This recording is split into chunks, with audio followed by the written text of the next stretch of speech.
G'day viewers. Today is Friday, March 10th, 2023, and here we are in the goat shed from Newcastle, New South Wales, Australia.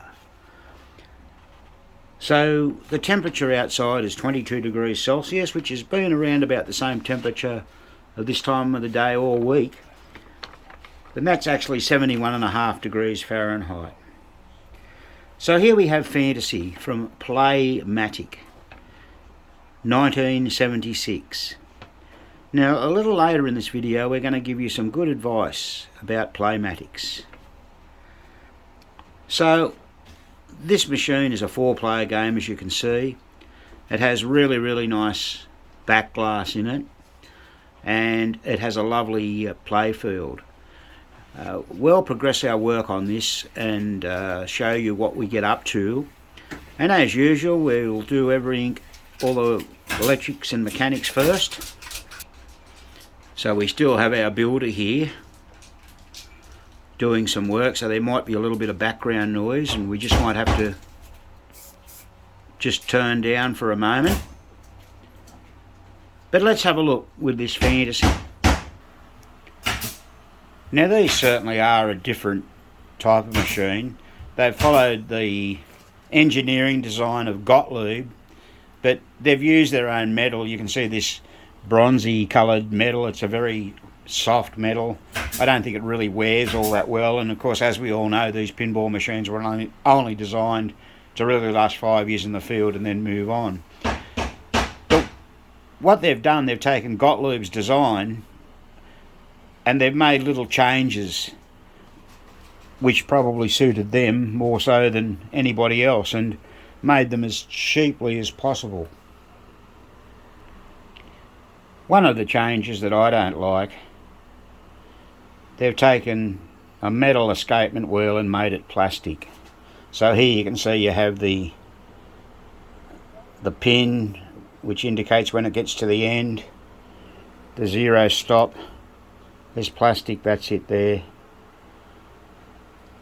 Yeah, it's got a little bit of wear in it. The zero stop rests against there.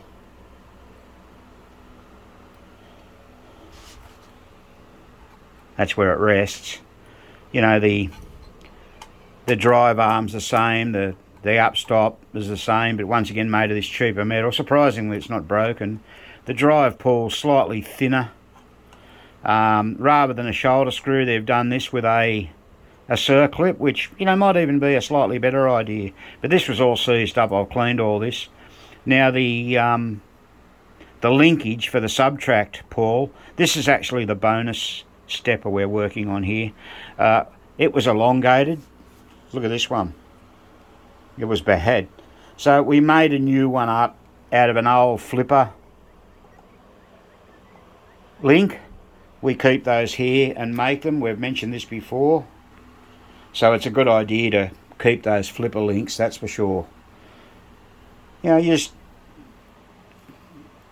got to shape it a little bit with a file.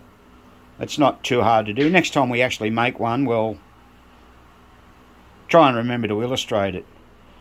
Now, here's not what to do on a step unit. Look at this spring.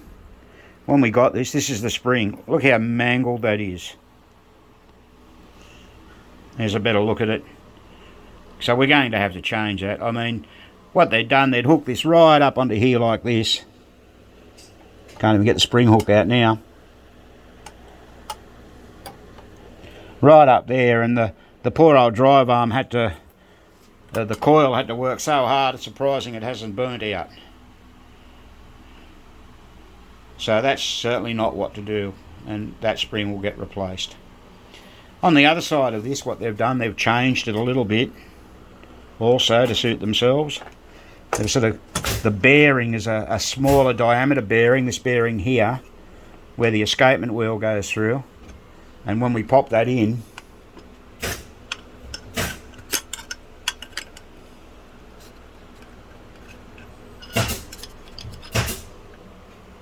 it sticks out like that, and we've got a different I'm just trying to see the butterfly there somewhere. I've got it there, hang on, let's have a look. Got all my parts in here. Yeah, they've used a slightly different butterfly on it. Not too different, just a different design. The other thing we've got, that came off the Subtract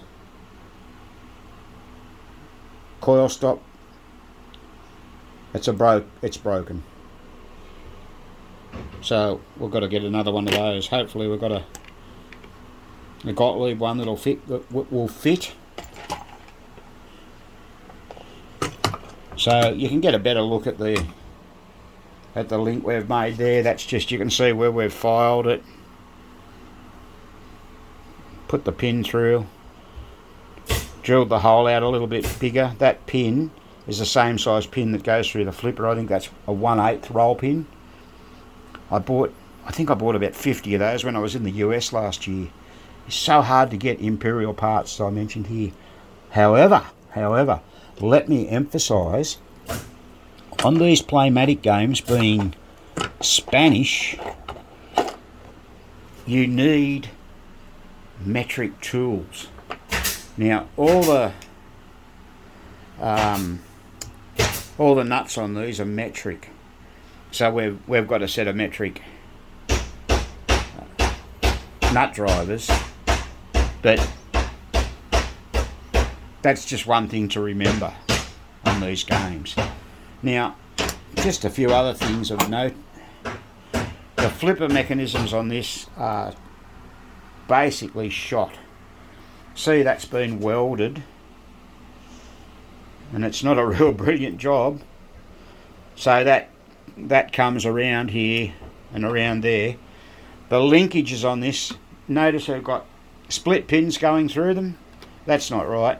So we're going to put new, I think that's right with the nuts on there, they use that. It's the same over here. So see, that one's got the roll pin as well, but have a look around here where those bolts are meant to go, or screws are meant to go. There's nothing for it to screw onto. They've just used another type of coil stop. So they've improvised, and you do have to do what you've got to do. We are somewhat lucky. We do have a few spare parts, and that's the other thing. See, their flipper brackets are all in one for the flipper bearing shaft to go through the bearing. You can see that there.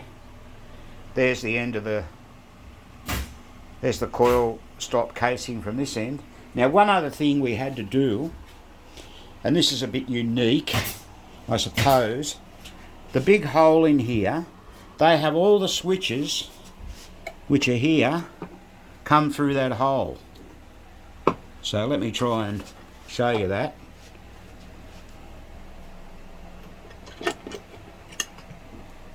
Whoa. Let me get this in a good position.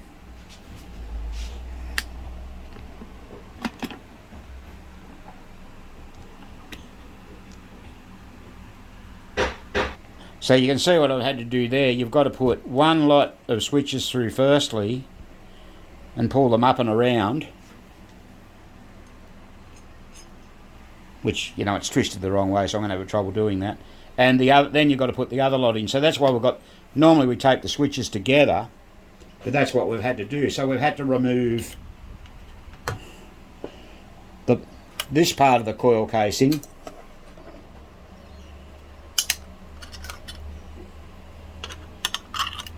off, because that covers the hole. See that? So with that there, you won't fit the switches through. That's just a little idiosyncrasy of Playmatic. Now, I mentioned earlier on that I'd give you a bit of advice. And what that advice simply is, if you're going to buy a pinball machine and you want to work on them, and it's your first time, don't buy a Playmatic or a resell. Now, the main reason for that is that they're really so far removed from conventional games. They've done their own relays. So they're totally different. Now you can get broken or worn ladders. Now this one, the ladders are different.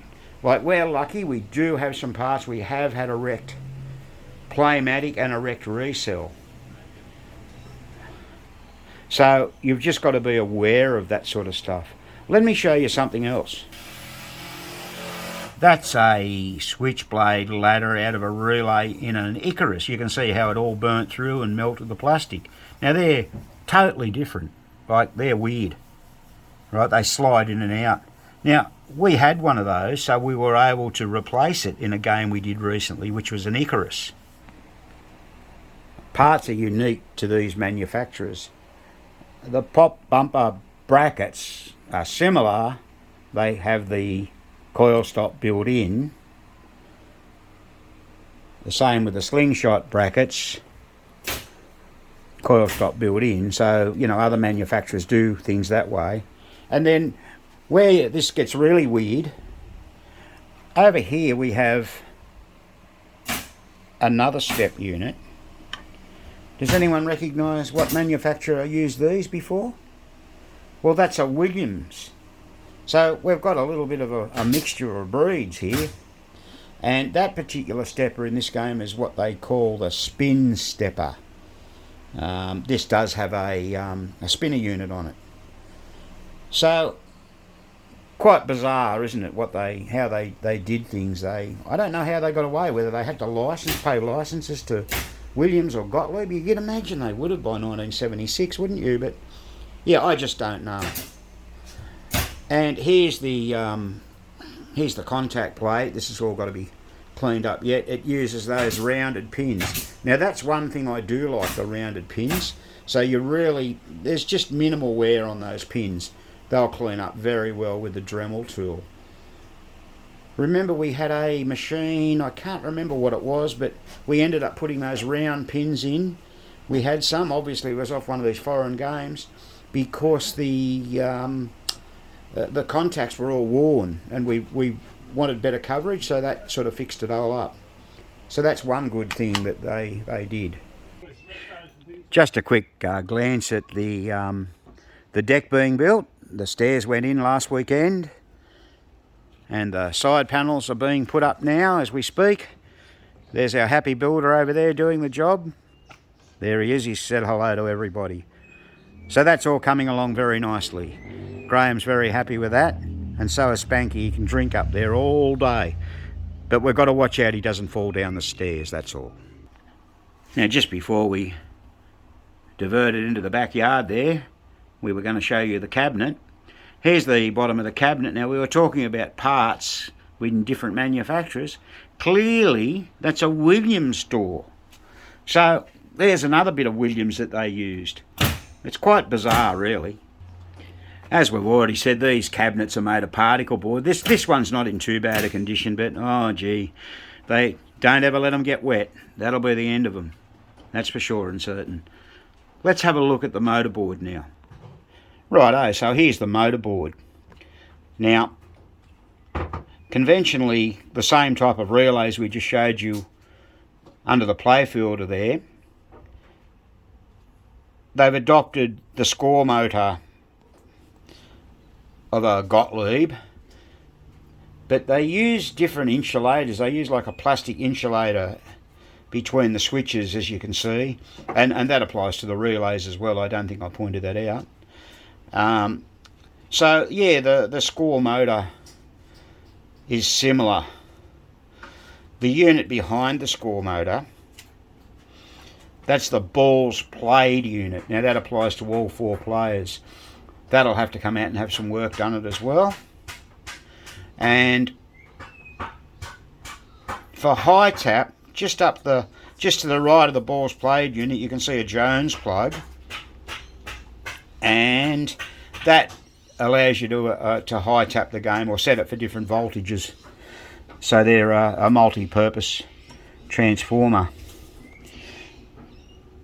They've used the Gottlieb principle here in the side of the game for the tilt mech and all that. Like that there. That's pretty much like a Gottlieb. And they've used, here's another Williams part they've used, the chimes. Now the only good thing, and it's like Williams what they do, the chimes unplug. So that little plug goes in the side there, the Jones plug, and that unplugs to allow you to service the chime unit more easily. They've used the same idea that Williams have for those. I mean, Williams chime units can often sound very tinny. So we've yet to remove that motor board, and actually when it showed up here there were no screws in it. So this game's come to us about 750 odd kilometres, maybe 800 kilometres from Victoria, with the motorboard floating around in it. So maybe the screws are under it, maybe we can find them, otherwise we'll have to get something. So all in all, still a fair bit to do on this, and we've had so many parts come in for jobs we started before this one, so we just thought we'd try and get in and do as much as we can while we've got a chance. Now let me just show you what else we're up to just before we finish this video. We're just doing the stenciling on Gottlieb Bowling Queen. We've previously done a video on how we make the stencils. Now we're going to do a separate video on how we apply the stencils and apply the paint. So watch out for that soon. So we hope you enjoyed this little overview of a Playmatic game. We don't see an awful lot of these. I think we had Icarus in, might have been late last year or early this year, time gets away. However, here we've got this one now. Now, as always, please consider subscribing to our channel and giving us the thumbs up on our videos, and make any comments that you would like to make about the video. We also like to hear from our viewers about anything specific they'd like to see. Now, we don't often get that, but we don't know what you want. We only do what we think you might want, and sometimes we might get that wrong. But all in all, we can all help each other in this hobby. It's a great hobby, and let's hope it stays around for many years to come. And this is why we need more younger people in the hobby, more younger people to learn how to repair electromechanical pinball machines, as a lot of us are all getting older. So Spanky says, this has been another Goat Shed presentation.